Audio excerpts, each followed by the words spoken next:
안녕하세요. 선한교회 교우 여러분. 오늘도 주님과 대화를 시도하는 주님 카톡입니다. 네. 오늘 새해를 맞이해서 저희가 좀 배경지를 좀 핑크하게 괜찮지 않나요? 네. 했는데 약간 좀 꾸겨짐이 있으니까 뭐 양해를 좀 부탁드리고요. 네. 예, 뭐 여기 계신 우리 슬기 청년이나 같이 보시는 모든 분들 새해는 하나님의 축복이 넘치시길 기원하겠습니다. 예, 좋습니다. 뭐 이번 한 주 또 어떻게 지내셨나요? 요즘에는 조금 어떤 한 주를 살아갈 때 계속 어떤 뭐 찬양이든지 어떤 말씀이든지 좀 대입을 하려고 하는 것 같아요. 사실 뭐 부끄러운 얘기지만 어떤 큐티를 많이 본다기보다 계속해서 조금씩이라도 말씀을 좀 많이 보려고, 그러니까 어떤 찬양을 통해서든지 아니면 찬양 집회를 통해서든지 좀 많이 들으려고 하는데, 이번 주에 사실 오늘 와서 사실 말씀 좀 보게 됐는데 그냥 문득 그냥 어떤 말씀보다도 그냥 그런 생각이 들었어요. 그러니까 지금 계속 어떤 예수님과 제자들이 계속 움직이는 어떤 그런 동선 안에서 사실 말씀들이 계속되고 있잖아요. 보면서 그냥 딱 문득 생각났던 게, 내가 과연 저 제자들에 속해 있었으면 내가 어떤 베드로의 모습이었을까, 가룟 유다의 모습이었을까, 사실 그런 생각이 들더라고요. 사실 어떤 세상적으로 살아가면서 어떤 세상의 것들을 많이 추구하려고 어떠한 예수님보다도 뭔가 세상에 합리화시키면서 하나님, 사람들이 다 저러는데 나도 이렇게 하면 안 돼요? 어떤 어린애처럼 약간 이렇게 어리광 부리는 모습들, 그런 걸 보면서 그럼 나는 가룟 유다의 모습이었을까? 사실 그런 고민을 하면서, 사실 이제 앞으로 제가 해 나가야 할 것들, 다시 교회로 돌아오면서 교회 와서 이제 내가 뭐 어떤 사역으로 하나하나씩 해야 될 것들, 그것들이 되게 소중하게 느껴지고, 뭔가 이제 시작할 때는 진짜 하나님 앞에 서 있지 않으면 내가 다시 또 떨어져 나가겠구나, 그런 생각이 좀 들면서 좀 그런 모습들을 상상했던 것 같아요. 네. 좋네요. 예, 저는 뭐 이번 한 주간 아까 잠깐 얘기 나눴지만 사업을 하고 나서 되게 뭐 이 롤러코스터를 탈 때가 되게 많아요. 물론 회사 일 할 때도 뭐 그런 일들이 간혹 있긴 한데 아무래도 나와서 하다 보니까 훨씬 더 절박하고 좀 그렇게 좀 뭐라고 해야 되나, 마음이 가슴 졸일 일들이 많이 생기더라고요. 쉽지 않죠. 요번에도 이제 좀 문제가 터져서 수습하는 단계의 문제들이 되게 뭐 계속 일정 미뤄져서 되게 좀 어려웠던 거고, 수요일까지 원래 처리되기로 했었는데 수요일날 그게 처리가 안 되고 해당 관계자의 연락도 잘 안 돼가지고 되게 심란했던 상황에, 뭐 그리고 기존에 당연히 잘 될 수 있는 어떤 상황에 있는 것들도 뭐 자꾸 뭐가 좀 브레이크가 걸리는 일들이 자꾸 생기더라고요. 그래서 이게 내 계산대로, 그리고 내가 추측한 대로 되는 일들이 거의 없구나, 인생이. 이런 생각을 하면서 되게 심란했다가, 그래서 좀 무릎을 꿇게 되는 어떤 상황이 발생됐는데, 기도하고 나서 좀 마음을 다스리고, 그리고 성났던 어떤 약간 감성 추스리지 못했던 그런 부분들을 하나님께 좀 내어드리면서 목요일날 되니까 되게 신기하게도 그런 부분들이 하나씩 좀 정리가 돼 가더라고요. 그래서 감사하다라는 좀 기도를 올려드렸는데, 제가 주중에 좀 와닿았던 말씀은 이제 목요일날 그렇게 상황이 좀 정리되면서 이제 더 와닿았던 말씀 같긴 해요. 여기 보면은 더 많이 용서받고 더 사랑하는 제자라는 주제로 목요일날 말씀인데, 누가복음 7장 37절 8절 말씀이에요.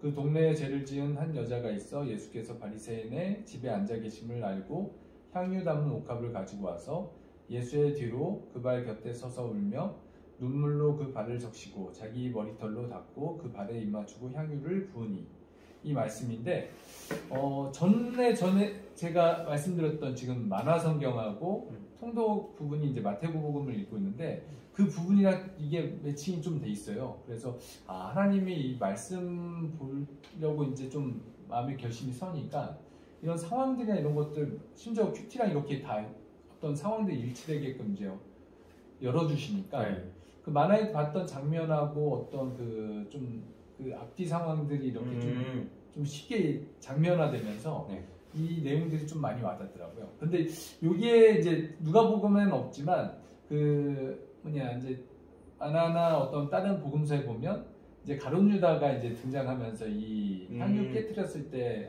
그걸 가난한 사람들한테 돌렸으면 더 낫지 않겠냐라고 이렇게 비판하는 모습들이 같이 나오잖아요. 근데 예수님은 이 여인의 기록을 대대손손 이제 기록하게끔 하시는 어떤 말씀도 주시면서 이 여인을 어떻게 보면 칭찬하는 모습이 나오지 않습니까? 네. 그러니까 그 모습이 저는 뭐 한 끗 차이인 것 같아요. 만약에 그 똑같은 상황이 생기면 만약에 이제 주변에서 뭐 누가 만약 헌금을 많이 했다든지 아니면 되게 큰 헌신으로 뭔가 주변 사람한테 칭찬을 받아야 되는 상황이 발생했을 때 그 사람을 진심으로 칭찬하는 경우도 있지만 진짜 많은 걸 드렸구나, 좋은 걸 드렸구나, 많이 헌신했구나 이렇게 칭찬하는 경우도 있지만 또 다른 한편으로는 꼭 저렇게까지 해야 돼? 튀면서까지 저렇게 해야 되나? 이런 생각을 할 때도 있거든요. 맞죠. 근데 이 후자의 마음이 제가 느끼기에는 좀 더 강하게 많이 드는 것 같아요. 그냥 진솔하게 잘했다. 이건 겉으로 만났을 때 그럴 수 있죠. 속으로는 저렇게까지 뭐 이런 생각을 할 때가 분명히 있어요. 그런 거 보면 우리는 어떻게 보면 마리아를 칭찬하는 입장보다는 마리아를 비판했던 가룟 유다의 어떤 해석이 그냥 어떻게 보면 더 현실화되어 있지 않을까, 더 습관화되어 있지 않을까 이런 생각을 좀 문득 하게 돼서 좀 하나님께 죄송하다는 마음도 들었고, 왜냐면 제가 그 수요일날 안 풀려가지고 막 그렇게 원망하고 불평하고 하는데 그 마음을 내려놨을 때 하나님께 풀어주시는 걸 보면서 내 생각과 내 계획이 안 맞는다고 해서 뭐 가룟 유다도 그럴 거 아니에요. 내 계획이랑 내 생각이 안 맞는 거거든요. 그렇죠. 마리아의 향유를 붓는 건 1년치 연봉을 붓는 건데 그거를 되게 계산이 날선 사람 입장에서 보면 되게 어리석거나 비효율적인 행동이었겠죠. 그렇죠. 네. 그런 걸 따지고 보면 이게 하나님 말씀이 내재화돼서 내 생각과 내 계획이 앞서면 안 되겠구나 이런 생각이 좀 많이 들었어요. 저는 이 말씀을 보면서. 그러니까 뭔가 사실 마리아가 그렇게까지 하기까지 어떤 과정을 사실 사람들 생각하지 않는 것 같아요. 뭔가 저도 이제 그런 것들을 많이 겪었던 것 같은데 저도 이제 그 가룟 유다의 어떤 입장이 많이 됐었던 것 같은데 그 이유를 잘 생각해 보면 내 생각대로 내 판단대로 했던 것 같아요. 그 사람이 하나님께 가까이까지의 과정에 대해서 생략을 하고 그냥 무작정 뭐라 하는 거죠. 제 상식선에서는 안 맞은 거니까. 그러니까 그런 부분들 조심해야 되고 제목 자체가 그렇잖아요. 더 많이 용서받고 더 사랑하는 제자. 그러니까 뭐 말씀에도 이렇게 나오잖아요. 예수님께서 여기 보면 어디죠? 여기 있다. 47절에 내가 내게 말하노니 그의 많은 죄가 사해졌도다. 이는 그의 사랑함이 많음이라. 사람이 사함을 받은 일이 적은 자는 적게 사랑하느니라. 그러니까 마리아가 많이 사함을 받았기 때문에 많이 드릴 수 있었던 거고 그거는 칭찬받아야 되는 내용이라고 예수님께서 말씀하신 거기 때문에 그러니까 이 부분에 대해서 우리가 좀 늘 인지할 필요가 있을 것 같다는 생각이 들더라고요. 어떻게 보면 우리가 많이 노력하잖아요.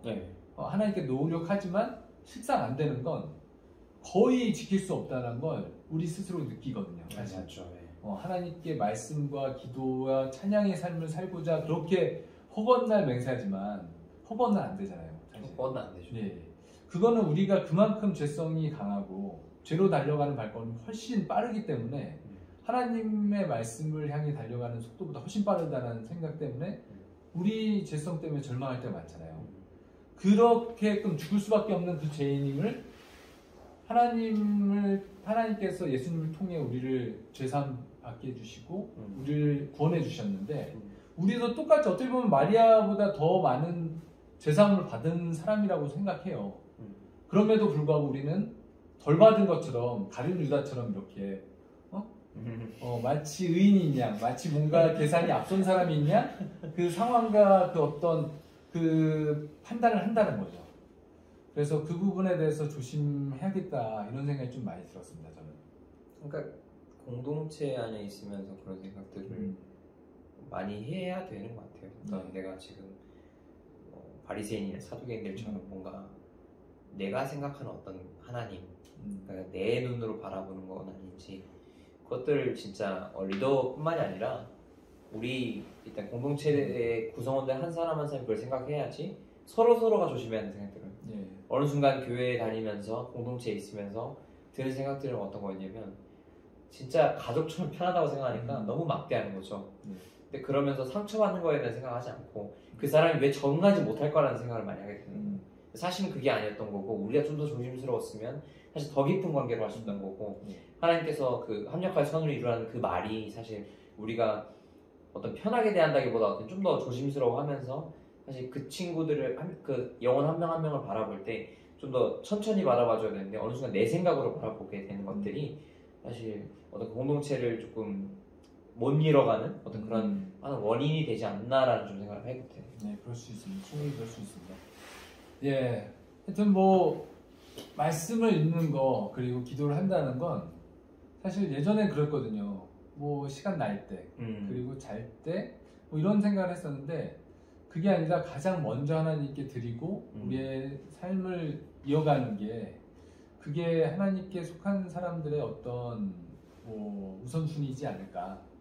예, 말씀이 제일 후순위였다라는 걸 또 뭐 인정 안 할 수밖에 없는 상황인데, 예, 진짜 하나님의 말씀이 우리 삶의 가장 우선순위가 돼서 그 말씀을 하나씩 실천해 나가면서 하나님께 인정받는 우리가 되기를 좀 간절히 기원하고요. 새해는 정말 하나님과 동행하면서 그 말씀에 심취해서 또 하나님의 귀한 축복들 다 받아들이는 저와 여러분들 됐으면 좋겠습니다. 네. 네. 예, 이상 준비한 내용은 여기까지고요. 연휴 잘 보내시고 다음 주에 저희가 또 뵙도록 하겠습니다. 네. 예, 주님과 대화를 시도했던 주님 과톡이었습니다.